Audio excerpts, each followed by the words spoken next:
Hello everyone, welcome to our Egyptian online seminar group. First, in terms of then if you have any questions, you can ask our speaker during his presentation or after his presentation. I have great pleasure of welcoming dear Professor Robert Bushman. Robert Bushman is one of the top accounting thought leaders in the world. He is a professor of accounting at the University of North Carolina at Chapel Hill. Robert Bushman research interests including corporate transparency, and the role of playing by informations in corporate governance, managerial conditions, organization design, stock price formations, short selling, debit contract, and bank risk taking. His research has been published in top ranking journals, accounting and finance. Now we will start our seminar with the Professor Robert Bushman. Okay, thank you. Okay, so we are going to talk about intangible assets today. Just a word about this paper. We are actually resubmitting this tomorrow to JAR, so this is like a brand new revised version of the paper. So let's go. So this is kind of the basic premise. In fact, this has been a premise of quite a bit of my research in the last 4 or 5 years. There's a great literature out there, and basically what this literature finds is that you could get firms that are basically almost identical in many respects, but the performance outcomes are significantly different. So there's been like a lot of work trying to understand like what is it that makes one firm outperform another. And so let's just posit this as kind of the production function of the firm. Okay, some tangible capital, labor, and also intangible capital. So lots of this recent research obviously is focusing on the intangible capital element of that. And we all, there's lots of different intangibles. And in fact, there's global terms like organizational capital that are, I'm not sure anybody actually really knows what that word means, but it gets used a lot. So there you go. Because what we're in the land of intangible assets. And these are things that are very, very difficult to measure, but we all believe that in some way they're valuable. So we're going to take a pretty, I think, a kind of a unique angle on that today. So let me develop that. Kind of the term we're going to use, and I'll show you exactly, what we're calling managerial capital in the paper. But conceptually, we're thinking of this as some sort of intangible factor that basically captures the unique aspects. And we're going to be looking at things from the level of the management team, not the individual today, as I'll show you in a minute. So it's kind of what I'm doing here is in the picture, I'm kind of cutting off the top of the food chain, but it's not just one person, it's the entire top management team. And what's in there, ability, all kinds of characteristics, even team synergy in some ways could be in there. But we're not going to be able to separate any of that, so it doesn't really matter. But this is going to be something that speaks directly to the human element in the firm. Now, there's been a ton of research on, it gets a lot of different names. A lot of the research calls it managerial ability. I think we're going to transcend that. That I think that's a little too narrow for what we're talking about. But what has research done? They've gone out and they've tried to infer managerial capital in really two fundamental ways. One is they look at the performance outcomes of the firm, and they try to infer back from the performance outcomes something about managerial ability. Or another huge body of research, of which I've done some as well, looks at just characteristics of individual managers. Okay, and there's 1,000. I mean, there's so many of those that it's almost crazy at this point. one thing that's difficult about this, for example, if you're inferring managerial capital from performance, so many things drive performance. It's very, very difficult out of that huge number of determinants to isolate precisely what is the managerial aspect in that. So I think there's an identification problem, and also inferring from like a unidimensional characteristic is also very, very challenging. And, you know, I want to make one point before I go on, because this slide I think could be misleading in a way. The paper I'm about to discuss is not a measure paper, right? The star of the show today is not the measure. What we think is that we're actually studying managerial capital. So we're not just pitching this as we have a better mousetrap. I think what we have is something that I hopefully I could convince you is managerial capital, and then we're going to actually study it in some depth. So it's definitely not a measure paper, and that actually took us a long time to figure that out. In fact, too long. So, okay, here's the game we're going to play today. So, it's funny. A lot of my research has come out this way. Like people will say that I do banking research, and like what I say is, no, sometimes I do banking research, but sometimes I do economic research where the banking setting happens to be a very, very powerful setting in which to study some economic phenomenon. So that's kind of how I'm looking at it today, because there's some very unique features that allow us to get at it in a way that is literally impossible in other industries. So this is a paper about managerial capital. Banks are the setting. And the what we're exploiting here is that banks are required to have supervisory examinations where these are on site, and the bank supervisors, in a very in-depth review, interact extensively and observe extensively the management team of the bank. So this is direct observation, okay? And the beauty of this setting is that in the United States, those bank supervisors are required to provide a assessment of the management team itself. So we're going to have a direct measure of the management team that I'm going to develop in some depth. But just for a second before we move on, notice I'm using the term now, soft information. Think about how do you assess an individual, a person, as to their talent and skill, right? Yeah, you could look at some pieces of paper and you could look at some output, but we all know from, for example, having assistant professors or, deciding whether or not to promote somebody, you're looking at a whole lot more than just what's written down on the paper, right? It's the interactions, it's talking to them, it's judging the quality of their thinking, their creativity, all kinds of things like that. And so at some level, assessing, I truly, I know you learn a lot from the output, but you also learn a lot from direct observation.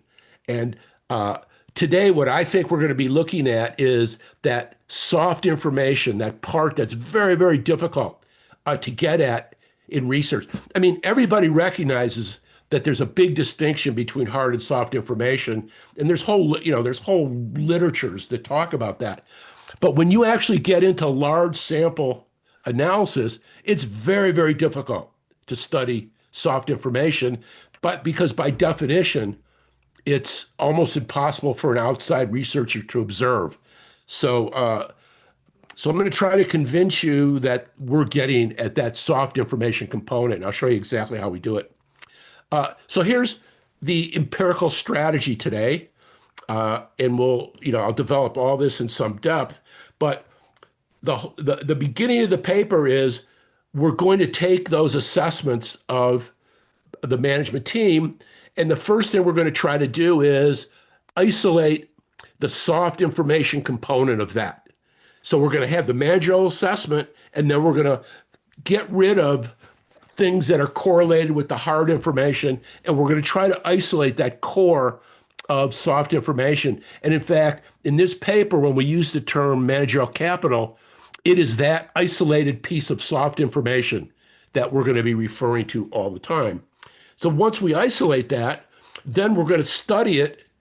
We'll validate it just in a just to kind of show that it makes sense. And in fact, our validation is really just connecting us to a big prior literature that's going to be our point of departure. But the idea is, remember, I started this thing off, and what's that magic sauce that allows some firms to perform differently than others? And we're going to basically looking at that managerial capital soft information and trying to ask the question, is it part of that missing element, and study its properties in some sense. So there's like kind of three pieces to the paper, right? So the first piece is the relationship between managerial capital and performance premiums. And by a performance premium here, we're saying if I have an identical firm and I put in somebody with better managerial capital, what is the extent to which the future performance of the firm is better? We're calling that the performance premium. And in here, question number one is, does managerial capital command a performance premium? And we're not unique on establishing that. The second question here is one that I think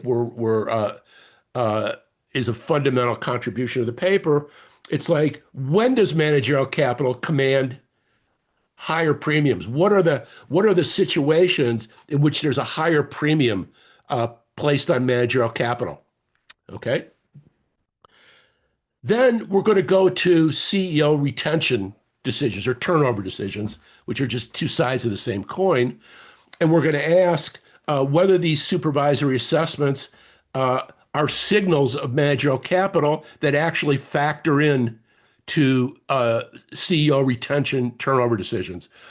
We could, because I've actually worked in the CEO turnover literature. I have some papers on that. And while you may believe that when a firm is making a decision about whether to fire or retain a manager, that they do assess these intangible characteristics, but researchers can't observe that. So if you look at the CEO turnover literature, it's almost exclusively firm performance as the metric, right? So what we think we could do here is contribute by actually directly establishing the role of those soft information assessments in the decision. But even more importantly, when we discovered this, this really kind of, in our mind, elevates the paper. These analyses 1 and 2 are not independent of each other. In fact, we're going to integrate them together in a deep way, and we're going to ask the question, and actually we're going to establish that, but I'll state it in question form now. It's, do the retention decisions rely more heavily on these managerial capital assessments precisely in those settings where managerial capital commands higher premiums, right? So we're going to establish where premiums have more value. Then we're going to look at the turnover literature, and we're going to ask, does managerial capital have a bigger influence on these turnover decisions precisely in those settings where it commands a higher performance premium? So that integration, that you'll see, there's this beautiful symmetry to these two analyses that kind of we actually didn't realize it at first until you kind of step back and that pattern just emerged from the data. And then this is a brand new analysis that we're putting in here. And partially this came into existence because, of course, the referee was beating on us about identification and that kind of stuff. So as you'll see, if I get to it, This goes a long way there, but these are assessments by humans that's going on here, right? And so there's a human judgment and discretion element in here. And so what we're going to do is we're going to look at characteristics of the regulators themselves, of the supervisors themselves, and try to understand how the properties or the characteristics of a supervisor influence the extent to which they're impounding important soft information into these assessments. Okay. So the first two are studying the capital itself, performance premiums, turnover. The third one is kind of asking what determines how much soft information is actually being impounded into price. And I'll show you that one of the characteristics we're looking at is actually exogenous, which is what gives us the identification power here. Okay.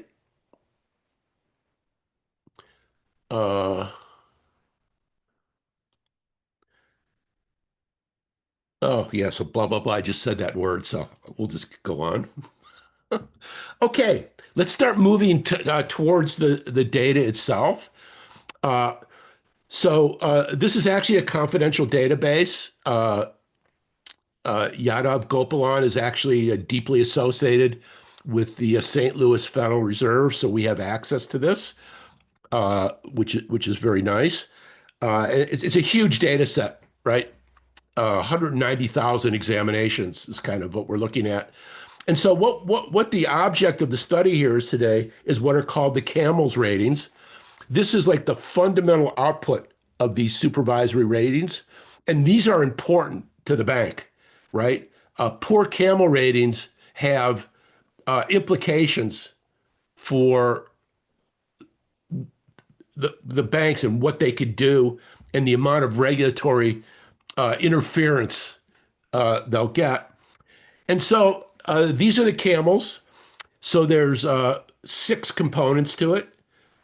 Many of these make total sense: capital adequacy, asset quality, earnings, liquidity, sensitivity to risk. These things are judged on a scale of 1 to 5. And so I'm showing this to you because we're going to create some dummy variables when we get to the empirical analysis, where so one is the strongest, 5 is the weakest. And in the banking supervisory world, if you have 3, 4, or 5, that's unsatisfactory, right? So we're going to actually create a dummy variable for these unsatisfactory banks. We're going to call that like low-rated banks. But this is kind of where we're coming back to. And then, of course, there's the star of the show, which is this M rating. And again, this is an overall assessment of the management team itself, of the entire team as a unit. Okay. And so people ask sometimes when I do the seminar or when I present this paper, this is not like a checklist thing. They don't just like, this is like literally a discretionary judgment. And you really, so this is kind of what the Fed board says is what you're supposed to be evaluating is the capability and performance of management and the board. It should reflect executives' ability in relation to all aspects of banking operations, as well as other financial service activities. So this is really there is no checklist here. There is no little box that these regulators are in. They are really judging the management team. And one thing, because we've got some really neat stuff that we figured out on this revision of the paper, but there is evidence out there that of all the CAMELS ratings, that M is the one that is, and nobody should be surprised at this, M is the one that is most conducive to supervisory discretion, right? And in fact, this Anybody that's worked in banking has probably seen 5 papers that that do this strict regulator dummy variable. That's from the famous Agrawal et al. Paper of 2014. Uh, and basically, they show that when you move from a weaker regulator to a stronger regulator, that that shift has a bigger impact on the M rating than on any of the other CAMELS ratings. And because if you look at that, those other CAMEL ratings feel a lot more like hard information: capital adequacy, asset quality, earnings. Uh, now, uh, because we're going to use this as a control variable, I feel like I need to talk about it for a minute. The 6 CAMEL ratings are combined into a composite. So it's a linear function of the individual CAMELS ratings. Uh, Interestingly, there's not fixed weights on these. So not only do the regulators have discretion, say, on the M rating, they also have discretion on the weighting scheme that they choose. And I'll show you kind of a cool one later on. Uh, we can't observe the weighting scheme. We could observe the individual components and we could observe the composite, but we can't observe the rating scheme, the weighting scheme.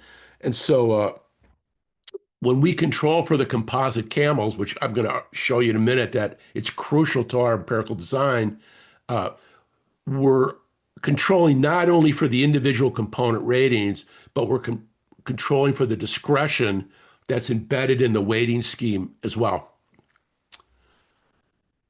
Okay, off to the data we go. So what I'm going to do now is I'm going to try to show you exactly how we get at soft information. So, so what did we do? So to kind of explain it, we basically regressed M on fundamental determinants, right? Bank fixed effects, state year fixed effects, a whole slew of performance measures, and the classic banking balance sheet measures that every paper uses, right? The fundamental balance sheet. Okay, so when we regress M on that, we get an R squared of 64%, right? So that means that 36% of M is unexplained by these characteristics. So if I actually say what explains the 64%, we see that 39 of that is explained by a bank fixed effect, right? So an unobservable time invariant characteristic of the bank. Uh, over 48%, almost 49% is explained by financial metrics like performance measures, balance sheet, that type of thing. And then there's a little slice that kind of is the bank year fixed effect. So we don't want any of that stuff, right? So basically, we are arguing that trapped inside of that 36% is where the soft information in M lives, right? So we've tried to extract as much as we can from observable measures and time invariant bank characteristics. And then we're going to go one step further here, because if you look at the M ratings, the CAMELS ratings, there could be common information that's common to all the ratings, soft information, that's not unique to just the M rating. So what we're going to do is we're going to control for the CAMELS rating in everything that we do. And now this is actually a very powerful control, you know, because I know you've all heard this when people are referees or whatever nagging you about correlated admitted variables and that type of thing. You put in a bank fixed effect and they go, that's great.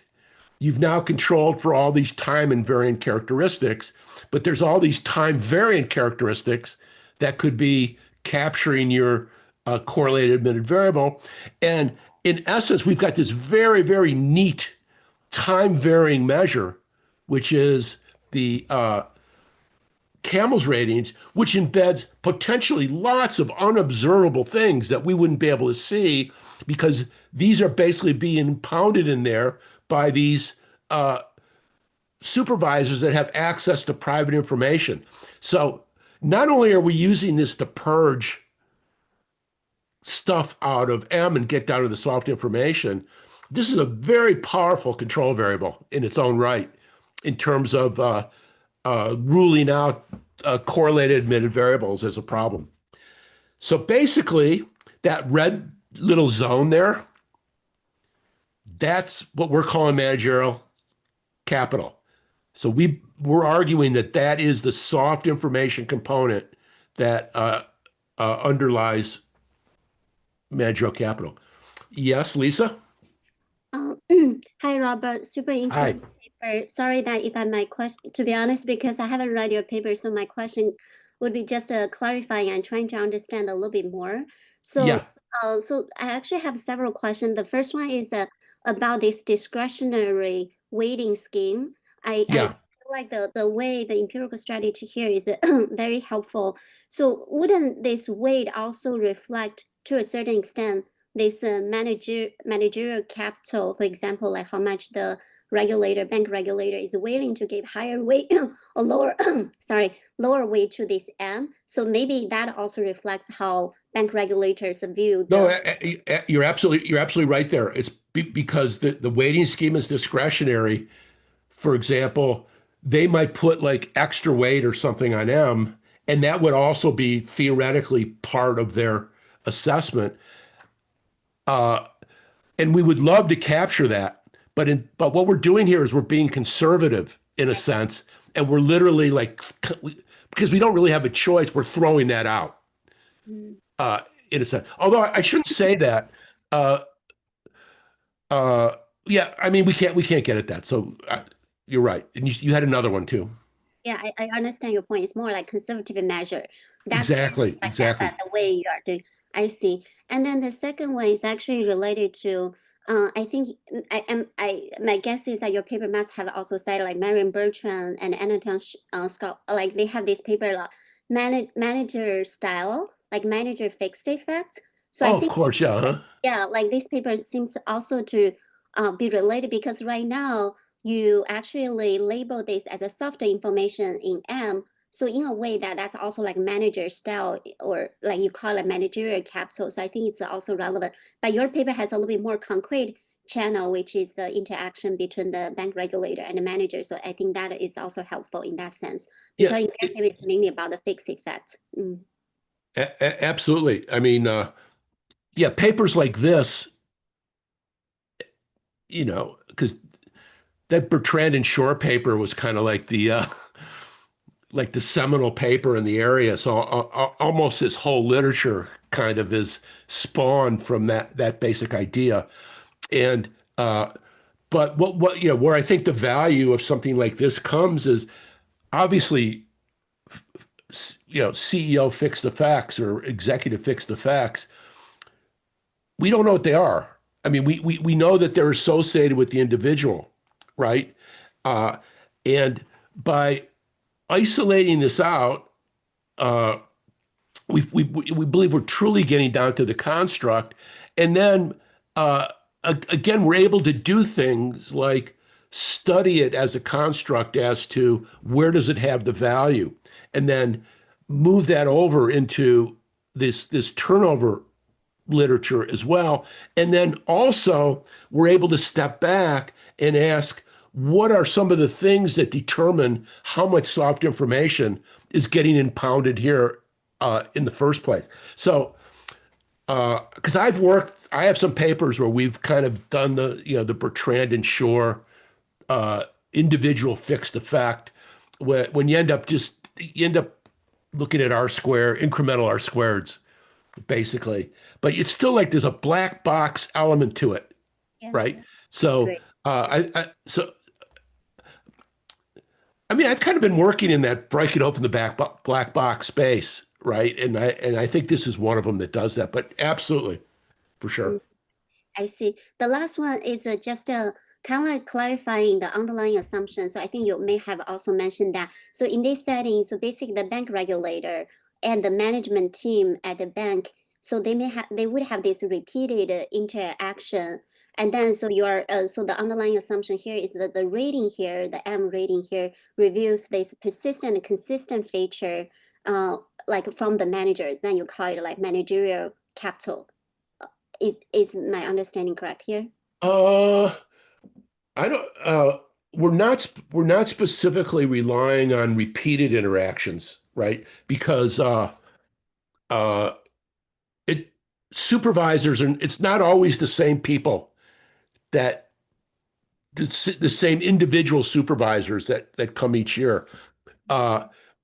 What we're saying here is whoever the supervisor are in a given year, they do an extensive examination of the bank on site and they draw their judgments.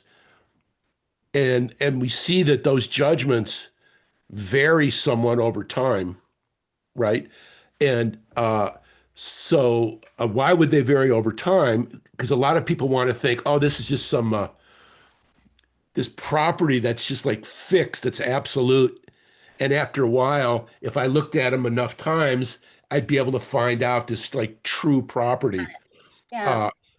But in a sense, what it looks like is that what we call managerial capital is dependent on the economic circumstances around which it's being measured.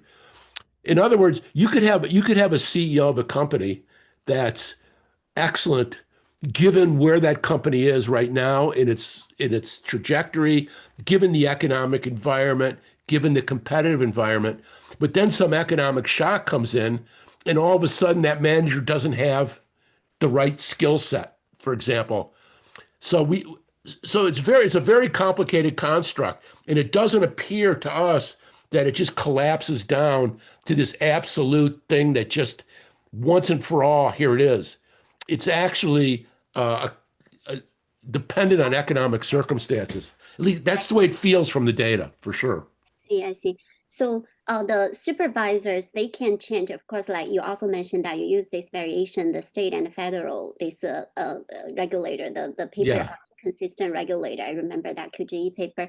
And then so the bank's management team is actually fixed. And then you're also right, like this managerial capital may not be truly like fixed over time because it could also be varying with the like circumstances, economic conditions, etc. Yeah.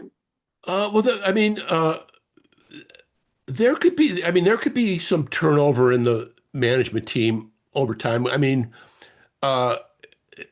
it's very difficult for us to observe a lot of that stuff because many of these are actually private banks, right? But it's not necessary. I guess I'm saying it's not necessary that the management team is just completely fixed over time. There could be some variation in that. Okay, thank you. Peter? Thank you, Robert. Just quickly follow up on that one. So you assume that this soft information is completely private to those who supervise the bank? It is partially private, it is partially public, or do you make any assumptions about that? I mean, some of it could be public in the sense of maybe I could get a resume on a CEO, for example, and things like that. But I can't know that, right? But in a sense, what I do have, and certainly a lot of it is going to be private. I mean, certainly, is I just want to get at the construct itself. So whether it's public or private, I don't know how to get the public piece exactly. I mean, people have tried to do that. So when I was talking about characteristics, I mean, there's a whole literature that, that looks at things like the manager's education or the manager's experience, or, were they born, during a war, or, were they born during a recession, and all those kinds of things that are public and that people have shown have value. So I can't rule out, and I'm certain some of that is public, But in essence, the beauty here is I have this overall assessment. And then what I do is I purge that, and I'm getting down to this seed that is what we believe is the construct of managerial capital. And whether some of it's public or not, I don't know. I can't really do anything about that other than control for as much of the observable universe as I can here. Yeah. But at least it seems reasonable that they have some private information, right? Because you said they would do on-site visits, they would talk to the people there. So that's the way how you assume they get some potentially private. Yeah, absolutely. And the supervisors. I mean, these ratings are a pretty big deal, right? I mean, and I'll return to this for just a minute for fun later on, but the SVB like meltdown. I mean, do you want to be the supervisor that gives like overstates the quality of the firm, and then the thing goes into trouble? I mean, there's a huge reputation effect to you that could, and in fact, of lots of these bank failures, recent ones, the supervisors that were actually doing the examination came under extreme pressure, right? Because they look like idiots. I mean, at least they were accused of that. But I'll show you, in SVB, they weren't totally idiots. I got a really kind of neat anecdote on that. That's kind of cool. Okay, so this is the baseline result of the paper. Okay, I see I have another question. Wakar? I'll try your name, Wakar. Hi, can you hear me? I can. Great, yes. Thank you. Very interesting stuff so far. I'm sorry I can't use the camera at the moment, but I hope you can hear me okay. Just Yeah, a quick couple of points. So regarding this measure that you're using, so you mentioned these assessors, who evaluate the banks. They have a lot of discretion. So how credible their assessment? Because if there are multiple assessors assessing different banks, and all of those assessors have that discretion, there might be variations within assessors as well. So, two identical banks, but let's say, one is assessed by more kind of strict, or as an assessor that, who has different beliefs about the management.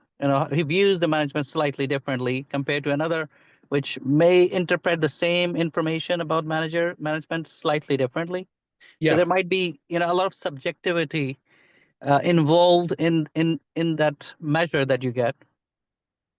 That's one. Let me just quickly ask the second one, and you can answer both of them together. In your data set, do you see any sort of correlation between the other 5 measures and the managerial assessment measure? So, oh, absolutely, and we're going to control out that correlation.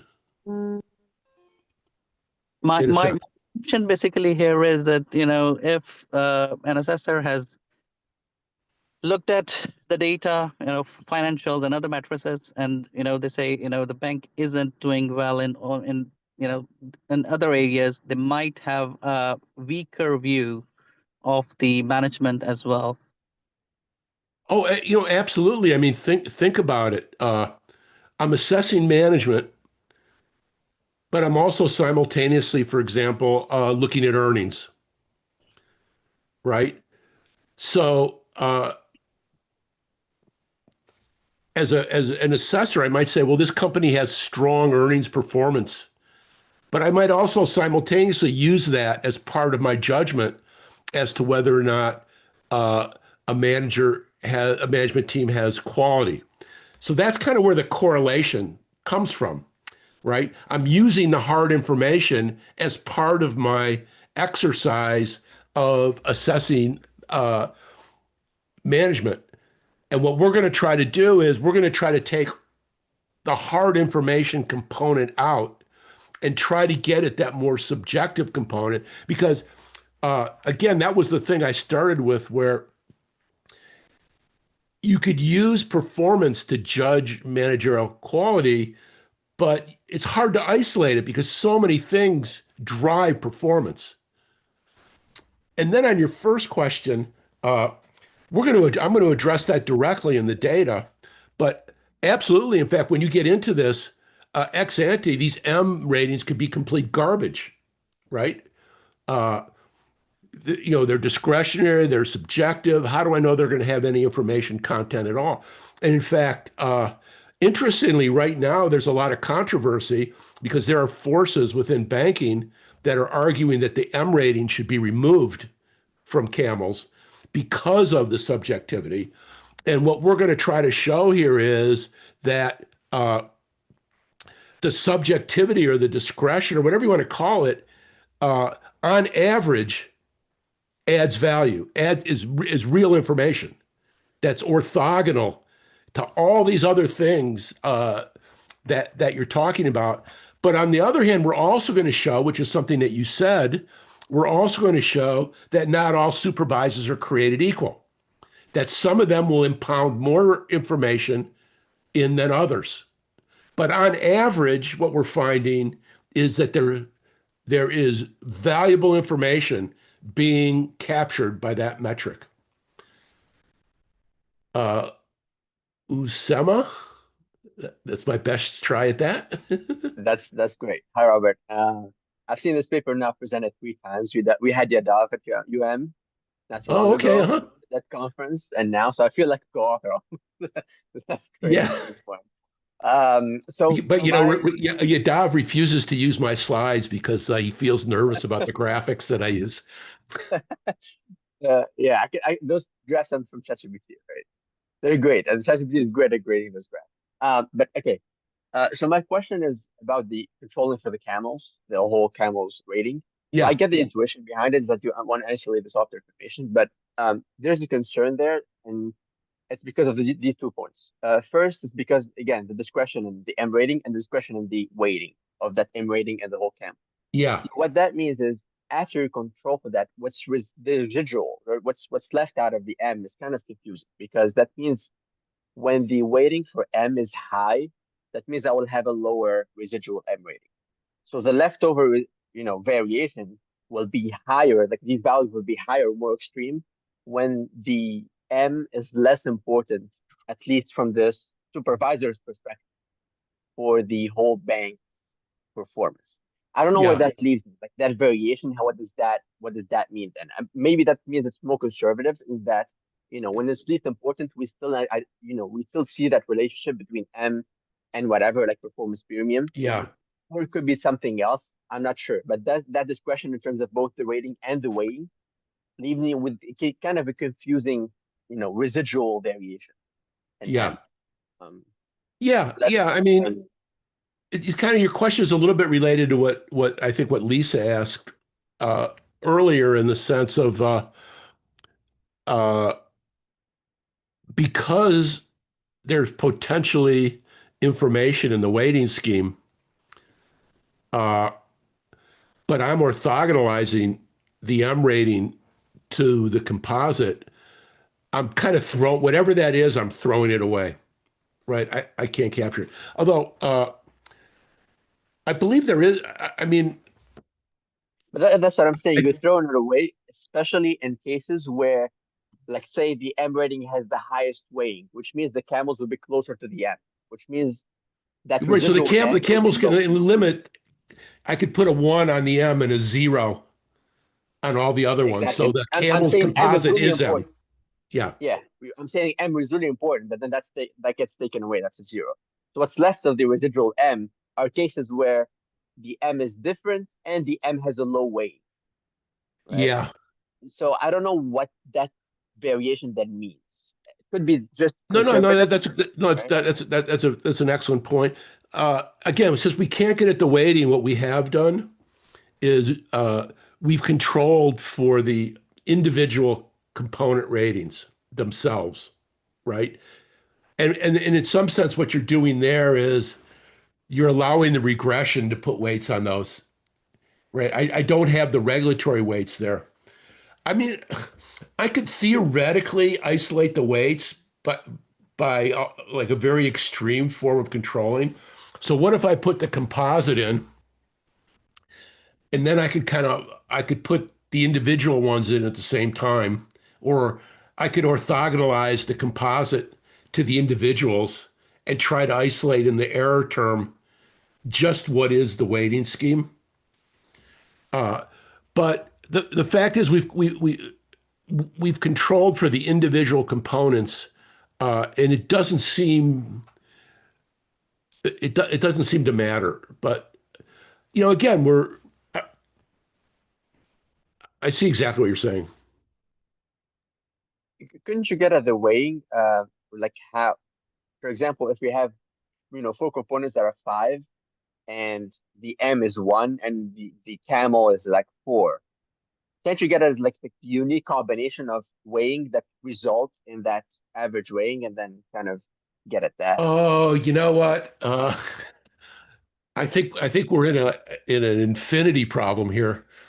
Ah, I've got 6 ratings. If you give me one composite camel rating, I believe I could probably come up with an infinite number of weighting schemes, or a gigantic okay, number okay. that would give Yeah, me the just same answer.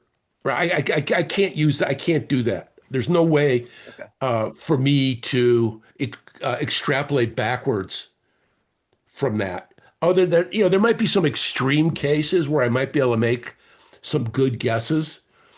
Uh, but this is kind of an on average thing. Yeah, yeah, Uh, yeah. so what we're doing is uh, we're controlling for the camel, or we're controlling for the composite, and we may or may not be throwing something out. But what we don't think we're doing is unfairly biasing the results in our favor. That's what we don't think we're doing. Okay, let's look at some data. Uh, so this is like the baseline regression. Uh, and in fact, this is in some sense what we're showing here is what other literature has shown in the past. So what are we doing here? The 2 dependent variables are our future performance measures. So the first one is future non-performing loans, right? So we're looking at the quality of the loan portfolio. And the second one is a dummy variable that's 1, 0 if the 1 if there's a bank failure. Okay. By the way, the bank failure one is very, very demanding because they are fairly rare in the population, right? But there's enough that we're getting traction. So what we're doing is we're regressing performance, future performance on M, and then I'm not going to, for the sake of today, I'm not going to go through the control variables. You'll have to trust me that they're very extensive. And again, bank fixed effect, state year fixed effect, and the camel's composite is in there. And so what we see is this. So how do I interpret the negative sign? The negative sign. By the way, the way we're measuring the M rating is a higher number is better M. Okay. So what this is saying is the higher the M rating, the lower the lower the probability of a failure is, and the lower our future non-performing loans. Okay. And again, this is a bank fixed effect, so we're looking within bank here over time. Okay. And I mean, these are not trivial. So if we look at column 2, so a 1-notch increase in M is, because we have bank fixed effects, everything has to be measured on the within basis. So it gives us 11.4% decrease in non-performing loans relative to the within fixed effects standard deviation. Okay. And then with failure, we get a 4.8% decrease for a 1-notch change. So they're not trivial. I mean, the effects are not trivial. But I guess that's pretty much all I could say here. Okay. We believe that this is our point of departure. So this is pretty much, we're tying here back to the past literature in banking who have looked at M and camels, a lot. From here on in is where we think we're pretty much where our contribution is starting to lie. So, by the way, we're calling that the performance premium right there. Okay. The fact that higher M gives me better future performance, that's what we're calling the performance premium. And so the question is that performance premium is a contingent on circumstances, right? And so basically, here's how we're thinking here,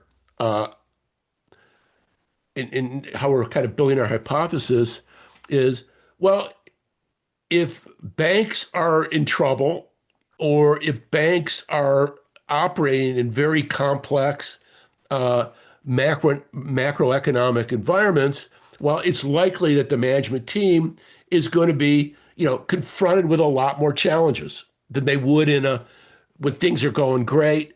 So it's kind of a simple hypothesis in the sense that in its extreme sarcastic form would be, when everything's good, anybody could run it. When things get really bad, you better have people around that know what they're doing, because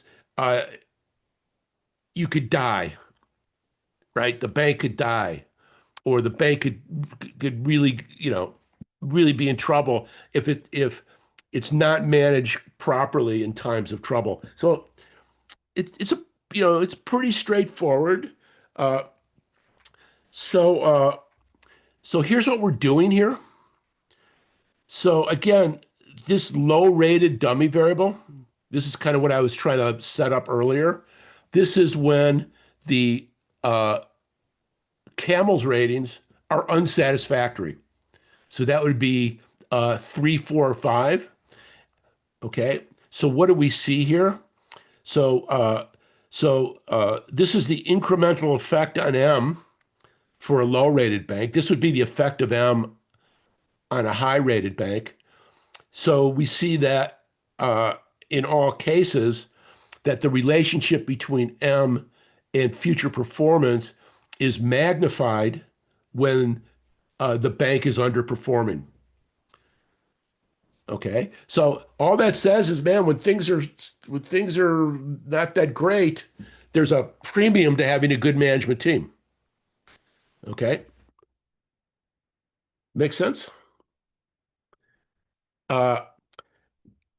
This is the one that we've retained in the paper, but we've done a number of other ones. Now we're just going up to macro uncertainty, and in this case, we're using VIX, right? And so we have a dummy variable for high VIX, which is, it's high relative to where VIX, the whole distribution of VIX. And so again, what we see here is that the M rating, effect of the M rating is magnified during times of high VIX, during times of high volatility. Okay. And these incremental effects are actually, for the VIX, in this setting, these incremental effects are actually quite large. So there's something real going on here.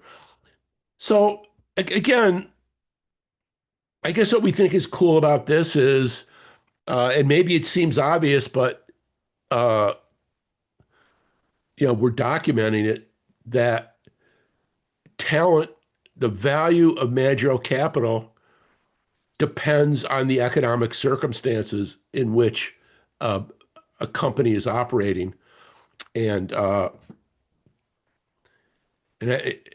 was trying to. I think I made that point to Lisa's question earlier on as well. But that's actually hard. That's actually not that easy to get at in the data. This result right here. Okay, because what would be really cool is if in a regular big data setting, you could you could kind of have a measure of, say, a CEO's ability or talent, or whatever you want to call it, and then put him in a setting where his talent is mismatched with the environment and see what that does to the retention turnover dynamic. Okay. So this is what this is kind of a brand new analysis that we put in the paper. And we found this pretty interesting. So look at what we're doing here. On this axis is the M rating. On this axis is the composite camels rating. So if we come down the diagonal here, this diagonal is telling us situations where the M rating is equal to the overall camels rating. Okay. And then if, this is the SVB thing I wanted to show you. And this gets a little bit to Osama's point that he made before. So I'm looking at 3 because that's where we're going to end up. So this is the final camels rating they got right before the bank exploded, right? So this is the last set of camel ratings. So if you look at what's going on here, the M rating was downgraded. And the other thing that was downgraded was liquidity. Liquidity was downgraded from 1 to 2. And, you could look at that now and said it should have been downgraded from 1 to 5, maybe, ex post. But I guess what's interesting about it is the supervisors were not completely oblivious here. You could see that the trend is moving in the negative on SVB, but perhaps it didn't move negative enough. And then this is where I think Osama's point was good, that if you look at these ratings, we have 5 of the 6 have a rating of 2. M is 3, and the overall composite is 3.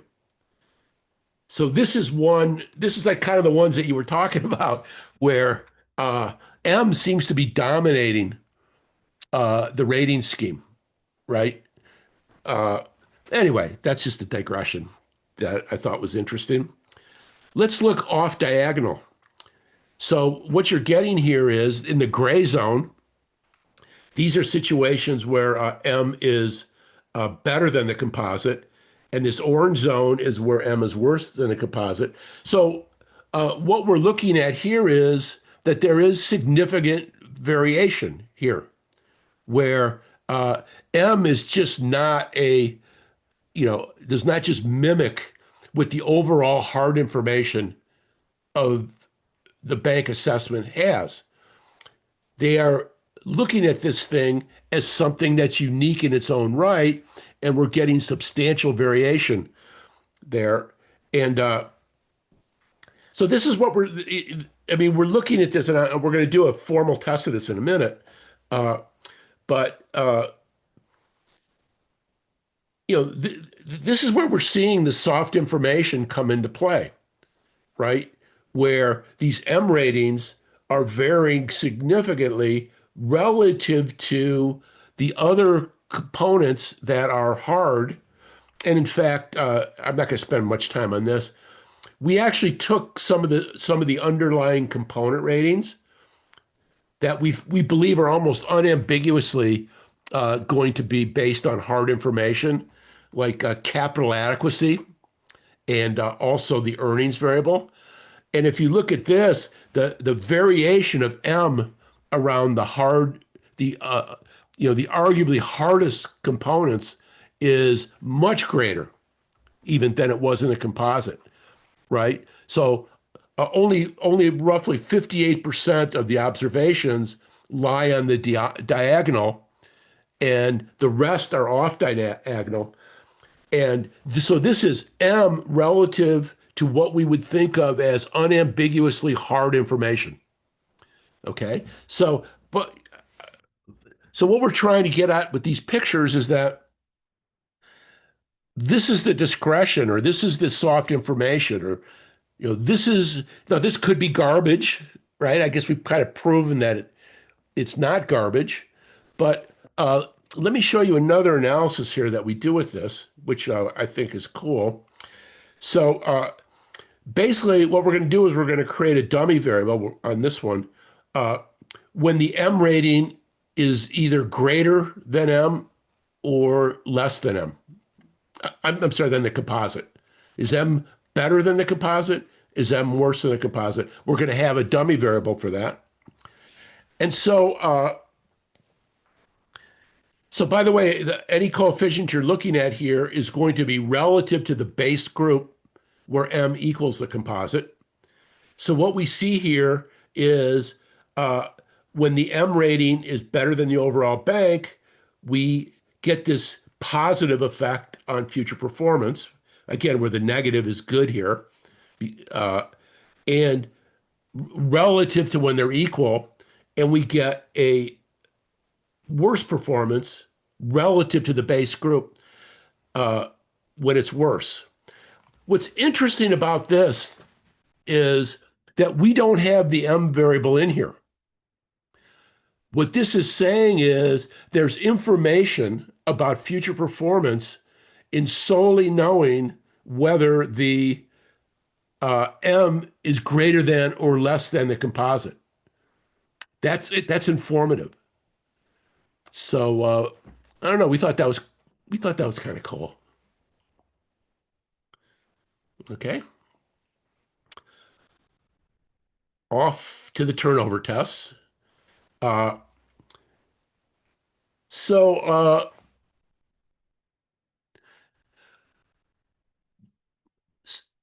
again, I'm basing this off of my own research, a model that I wrote, but I think there's other models that do the same thing. So what is a board doing when it's making a turnover retention decision, right? It's evaluating let's call it the talent or the managerial capital of the executive. And then it's going, what does the replacement pool look like out in the marketplace?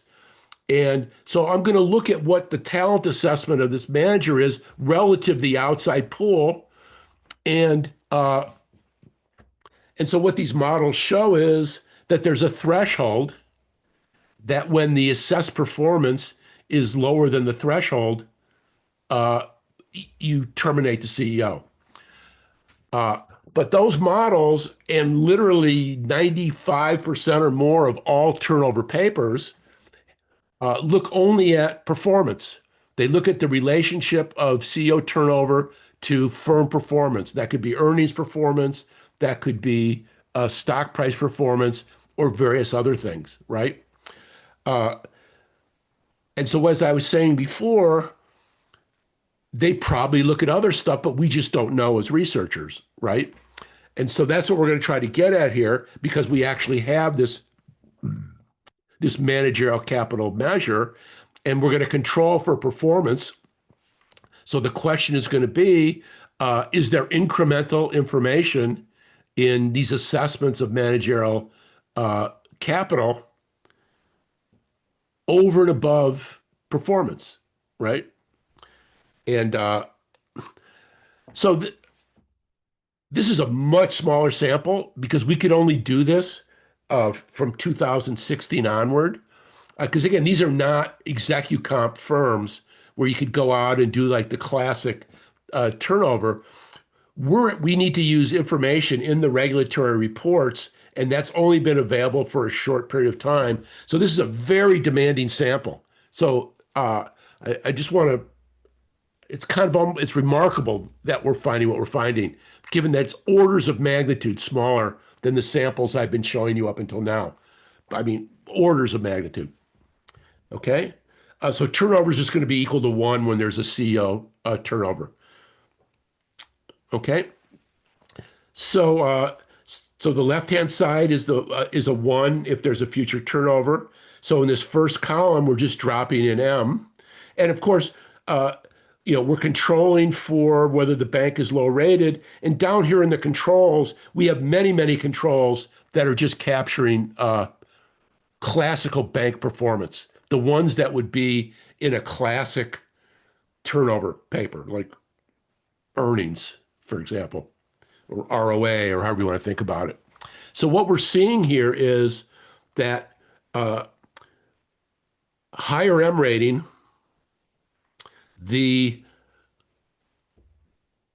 I guess you'd say the lower the probability of a turnover, or the more likely a CEO is to be retained. Okay. And so here we're basically presuming that the CEO is taking on the properties of the entire management team, right? So we're giving the CEO a lot of credit for the quality of the management team, but we don't have any choice here. And then in these columns, we interact it with low rated. So we show that when a bank is in trouble, that the managerial capital assessments are much more influential on the retention decision. Okay, which is kind of intuitive in a way. You're kind of going,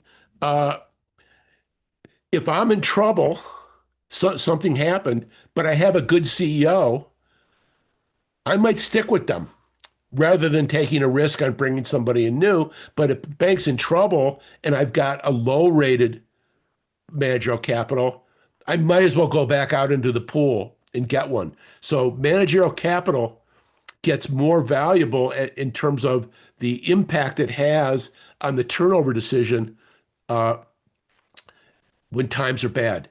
And the other point I want to make here is that, to tie back to the earlier setting, this is exactly the setting where managerial capital has a higher performance premium attached to it. So this is that connection that I was talking about on an earlier slide. Yeah, Osama? I am Robert. Just I have a question, and basically maybe a suggestion. The question is, are you saying that the directors learn from the M rating that the supervisors issue, or is the M rating just us observing what the directors already knew and kind of they acted on afterwards? And the second Wait a is, second. Are you the referee on the paper? No, Because definitely we've not. been fighting that point, actually. Okay, here's the difference. So I'm not fighting. I'm actually having a suggestion. Okay. So what I think maybe you could do is do the opposite, where after a turnover, do the directors also hire someone who's rated higher afterwards, right? If they fire someone and you Oh get man, someone you're else. you're kind of like reading our minds. I don't have it in my slides today, but we did do something just like that, Okay. right? Where we didn't look at whether they hired somebody of higher quality. We did. Be, what we looked at is when they're we looked at following a downgrade in managerial talent and a turnover, what happens to future performance?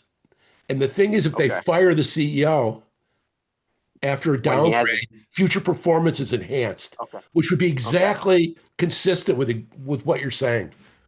Mhm. And Yeah, and it would be at interesting the to end, see if I'll they. make one more argument when I have another set of results up. But that is something I got to like blah blah blah a little bit more here just for a second.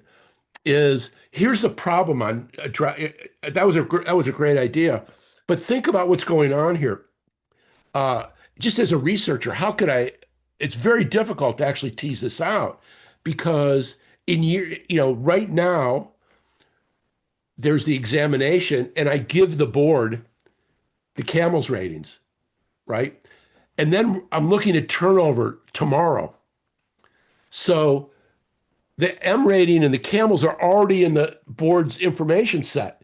So it's very difficult for me to say, well, what did the board know right before they got the M rating? And did that add to their knowledge base or not? So it's a very difficult question to answer, by the way. But we did try to do that indirect one that you recommend. But go ahead, I cut you off.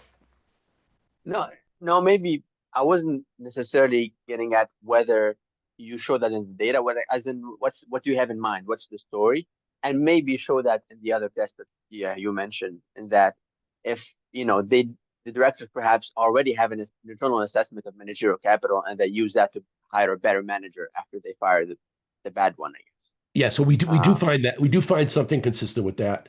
And Okay. in a minute, I'll make one more argument when I have the final result out on the slides. Okay. Thank you. What do I do next? So again, we're just going to do the second leg of this. This is like, are M ratings more influential when there's a lot of macro uncertainty? And the answer is yes. It's a triple interaction. So I'll just spare your brains on that. But what this says is that when you have a low rated bank and you're in an uncertain macro environment, the M carries more weight in the turnover decision. And so let me end this with one last result here. And again, so this completes the symmetrical part I was talking about, which is just that M ratings are most influential in turnover decisions precisely when M has its highest value in terms of performance premium. I don't know, I probably get carried away, but I think that's really cool. Okay, the final result, and I'm going to make one more argument on why I think the board is learning from these. Okay.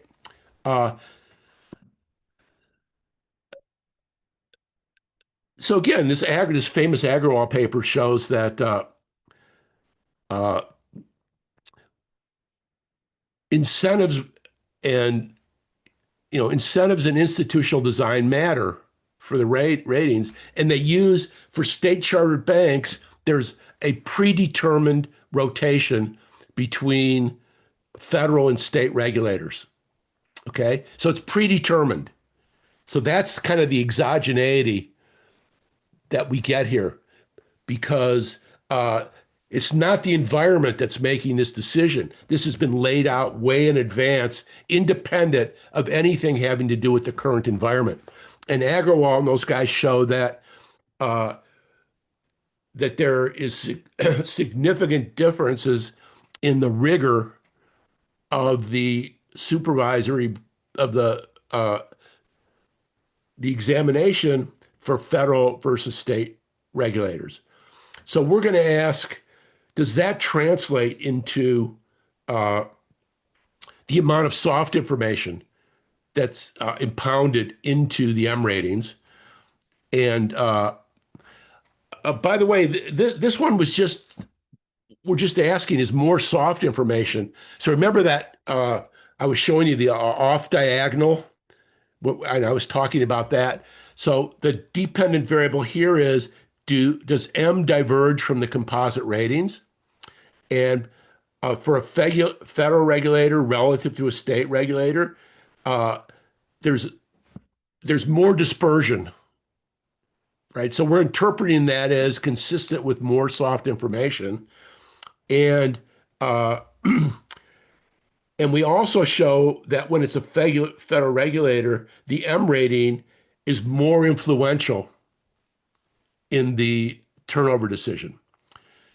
So kind of like my final statement on this will be, and again, this is like somewhat responding to Osama's point before, is the boards know what they know, right? What this is showing is that if you have a federal regulator versus a state regulator, there's more information in the M rating. So in other words, we're holding constant the amount of information that the board already knows. If I hand them an M rating that has more soft information, and I show that is more influential in the turnover decision, that's consistent with learning from the data. Rob, couldn't that be more consistent with just federal regulators or state regulators having more precision or being better at assessing management? Wouldn't that, like, if they get closer to Well, I what the mean, board does? yeah, but we're kind of saying they are in the sense of they're definitely better at digging out the pertinent soft information for sure.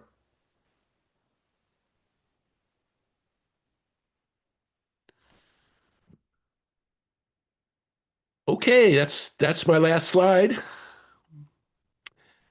Any final questions or anything like that?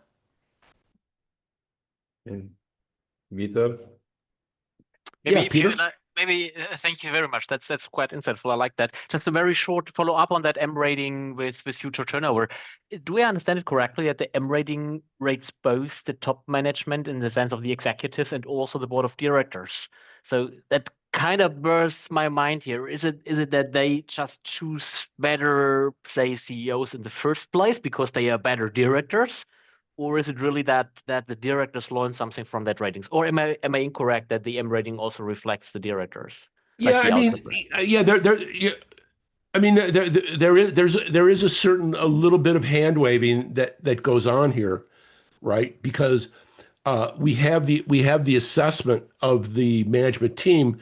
We don't have an individual assessment of the CEO, but in some sense, what we're saying is that so what it really says is a CEO of a highly rated team has more value than the CEO of a low rated team. And what it's saying is the CEO is a pivotal component in creating that value, in creating that team value, right?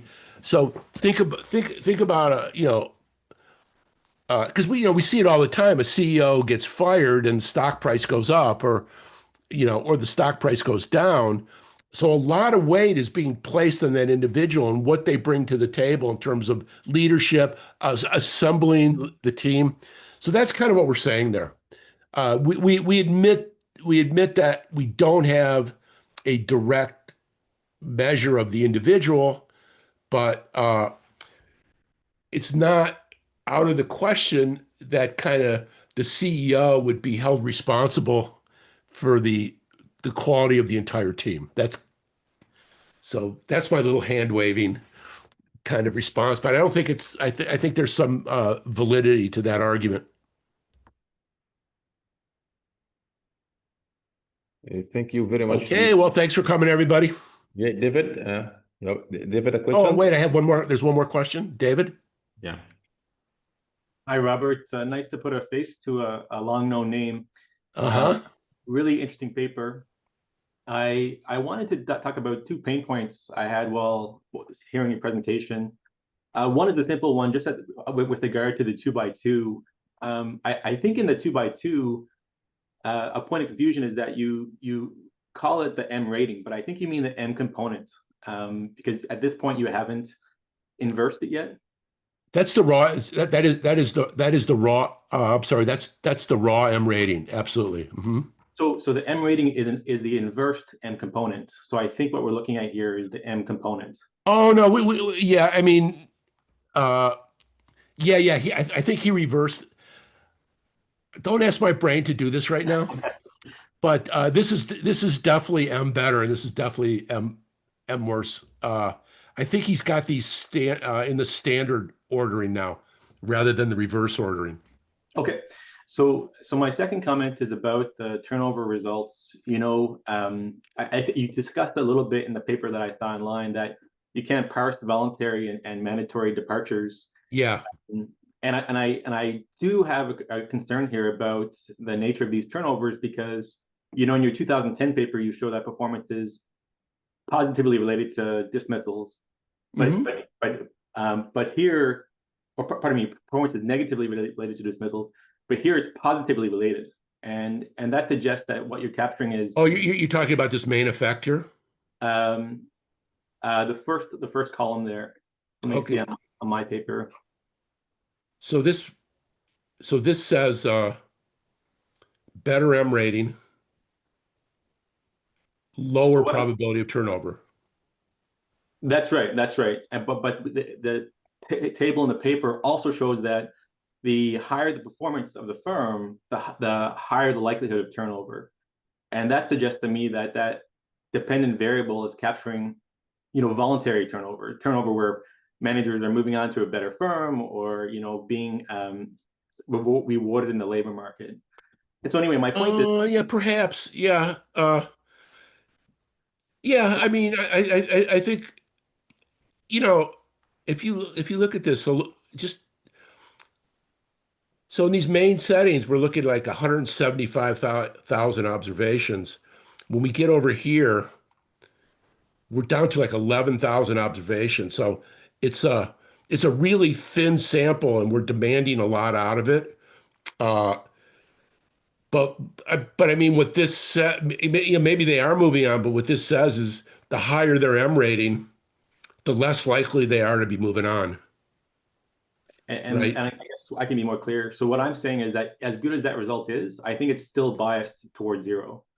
And it's biased towards zero because that dependent variable includes a large number of voluntary turnovers rather than dismissals. And so my suggestion to address this concern Go ahead. is the management literature has developed two large databases of CEO and CFO dismissals, 10,000 of each. And they've parsed the dismissals between mandatory dismissals and voluntary dismissals. And when I look at each of these databases, there's about 1,000 banks in each of these, 1,000 dismissals of one kind or another, of both the CFO and CEO.